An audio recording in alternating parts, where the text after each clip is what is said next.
Audiolivro Embaixadores do Reino: Como glorificar a Deus através das finanças, de Camila Moraes Russo. Capítulo 19: Desafios da sucessão. O que você faria se soubesse que muito em breve irá morrer? Que uso faria dos poucos dias de vida que lhe restam? Pediria demissão do trabalho e partiria para uma última viagem dos sonhos? Tiraria muitas fotos com os filhos e a família, a fim de que eles possam guardar recordações de você? Ou escreveria um livro contando sua experiência de vida? O rei Ezequias de Judá, por volta do 14º ano do seu reinado, quando tinha cerca de 39 anos de idade, adoeceu de uma úlcera mortal. A Bíblia conta que nesta ocasião, o profeta Isaías foi visitá-lo, a fim de lhe dar a seguinte notícia: Assim diz o Senhor: ponha em ordem a sua casa, pois você vai morrer, não se recuperará. Segundo Reis 20, versículo 1, Nova Versão Internacional. Ponha em ordem a sua casa. Essa foi a orientação divina para o servo à beira da morte. Diferente do que ocorreu com Ezequias, a maioria de nós não sabe quando irá morrer. Nem por isso devemos adiar a tarefa de colocar em ordem nossa casa. Sobre esse assunto, Ellen White nos deixou a seguinte advertência: cristãos que creem na verdade presente devem manifestar sabedoria e previdência. Não devem negligenciar a disposição de seus recursos. Devem manter seus negócios de tal forma que, se fossem chamados a qualquer hora para deixá-los e não pudessem escolher quaisquer critérios, pudessem ser solucionados como gostariam que fossem se estivessem vivos. Muitas famílias têm sido defraudadas desonestamente de toda a sua propriedade e ficaram sujeitas à pobreza, porque o trabalho que podia ter sido bem feito em uma hora foi negligenciado. Aqueles que preparam seu testamento não devem poupar esforço ou despesa para obter conselho jurídico e preparar-se de modo a resistir à prova. Perceba que esse é um assunto que deve ser encarado com seriedade e responsabilidade. Pergunto: se por qualquer motivo você morresse hoje, como ficariam os que dependem do seu sustento? Quem daria continuidade aos seus negócios? Para quem iriam os bens que você possui? A propósito, como está a documentação desses bens? Os seus herdeiros em potencial sabem da existência desses documentos? Há mais alguém para quem você gostaria de deixar uma herança, mas que está fora da sua linha de sucessão? Boas práticas para deixar a casa em ordem. Sucessão, numa definição simples, é o processo em que uma pessoa assume o lugar de outra. Pense num terreno, por exemplo. Esse terreno provavelmente tem um documento oficial de registro, onde constam informações a respeito de quem é o proprietário dele. Por ocasião da morte desse proprietário, seus herdeiros devem se apresentar a fim de transferir para si a propriedade e assumir em lugar do falecido os direitos e obrigações referentes ao imóvel. Suponha que esse terreno não esteja com a documentação regularizada, ou que os herdeiros não concordem com sua divisão, querendo um ficar com uma parte maior que a do outro. Fica assim o imóvel, entre aspas, parado, aguardando que a situação se resolva. A depender de toda a complexidade e discussão envolvida em torno da herança, talvez nunca se resolva. Se, por hipótese, o falecido desejava doar esse terreno para a igreja, mas não o fez em vida, quem garante que os herdeiros doarão, especialmente se não compartilham da mesma fé? Estes são apenas alguns exemplos de muitas questões que emergem em torno da morte de alguém. Por isso, o Senhor nos adverte a deixar a casa em ordem antes de morrer. Não pretendo aqui me aprofundar no tema do direito sucessório, mas posso sugerir algumas boas práticas que seguramente contribuirão para deixar a casa organizada. 1. Conversem sobre morte. Por mais estranho que soe esse conselho, é de extrema importância a família saber como deveria agir na falta de algum membro, especialmente se este for o provedor ou provedora principal das finanças do lar. 2. Certifique-se de que todos os seus bens estejam corretamente documentados em seu nome e oficialmente registrados em cartório.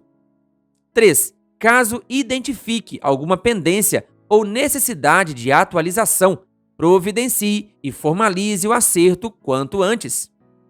Não deixe isso para seus herdeiros e seu cônjuge resolverem depois que você morrer. Isso poderá ser para eles mais um transtorno, além da falta que você fará. 4. Tenha uma pasta específica para esses documentos e garanta que todos da família saibam onde encontrá-la. 5. Avalie a pertinência de contratar um seguro de vida ou um plano de previdência VGBL, Vida Gerador de Benefício Livre, cujo montante seja o bastante para custear o inventário dos seus bens. 6. Se necessário, adicione a esse montante uma reserva extra que sirva para o sustento da família até que o processo de inventário possa ser concluído. 7. Busque a assistência de um advogado competente no assunto e, se for apropriado, antecipe a transmissão de bens em vida por meio de doações. É importante ter em mente que os bens que uma pessoa deixa por ocasião da sua morte não são passados aos herdeiros de forma automática. É necessário efetuar um inventário. O inventário é um processo que formaliza a transmissão do patrimônio do falecido aos seus herdeiros, assegurando que cada um receba a parte a que tem direito, seguindo uma distribuição justa e transparente. No inventário é apurado o balanço patrimonial do falecido, por meio do levantamento dos bens, direitos, obrigações e dívidas que ele possuía. Concluída essa etapa e conferidos os herdeiros existentes, então se procede à partilha, ou seja, à distribuição da herança entre os herdeiros, seguindo regras estabelecidas em lei.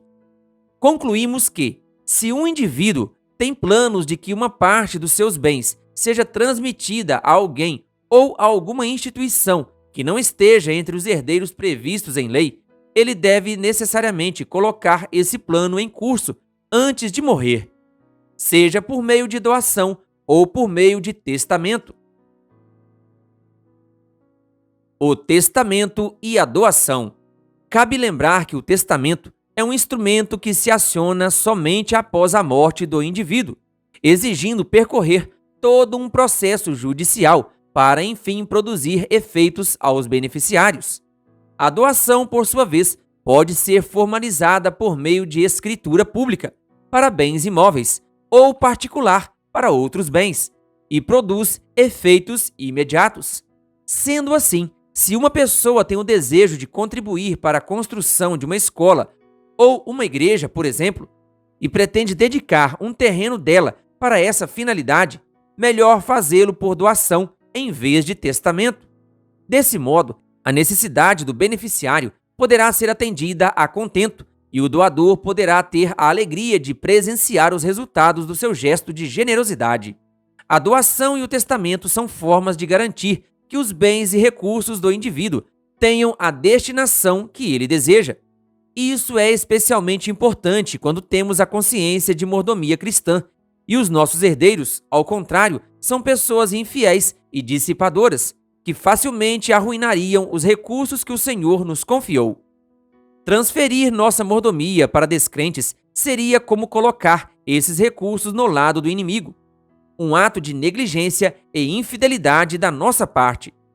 Davi compreendeu isso de forma tão clara que decidiu doar em vida uma enorme quantia de ouro e prata para a construção do templo do Senhor.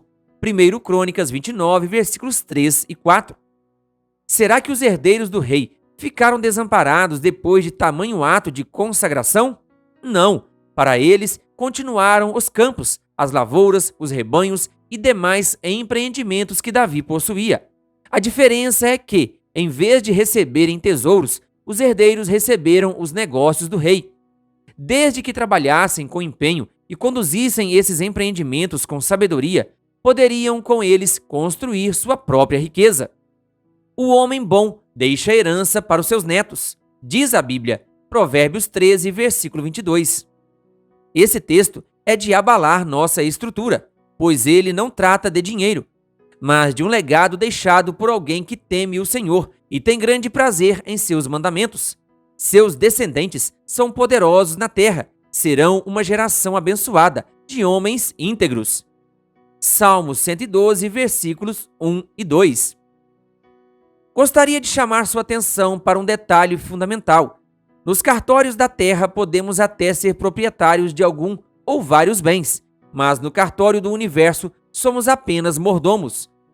Estar consciente disso deve lhe fazer mudar completamente de perspectiva sobre a sucessão dos bens que o Senhor lhe confiou.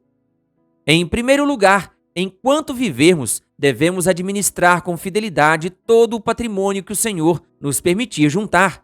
Em segundo lugar, mais que sucessores, devemos nos preocupar em formar mordomos que cumpram fielmente o papel de cuidar de tudo aquilo que o Senhor primeiramente nos confiou e que, por ocasião da nossa morte, passará para as mãos deles. Em terceiro lugar, muito mais que destinar tesouros para os herdeiros, como embaixadores do reino, como Davi, devemos nos preocupar em consagrar tesouros para a causa de Deus. Saiba mais, acesse o link na descrição deste áudio para mais conteúdo sobre o assunto deste capítulo. Querido ouvinte, que Deus lhe abençoe. Se você ainda não é inscrito em nosso canal, então se inscreva agora e ative o sininho das notificações, canal O Bom da Bíblia, compartilhando a Palavra de Deus.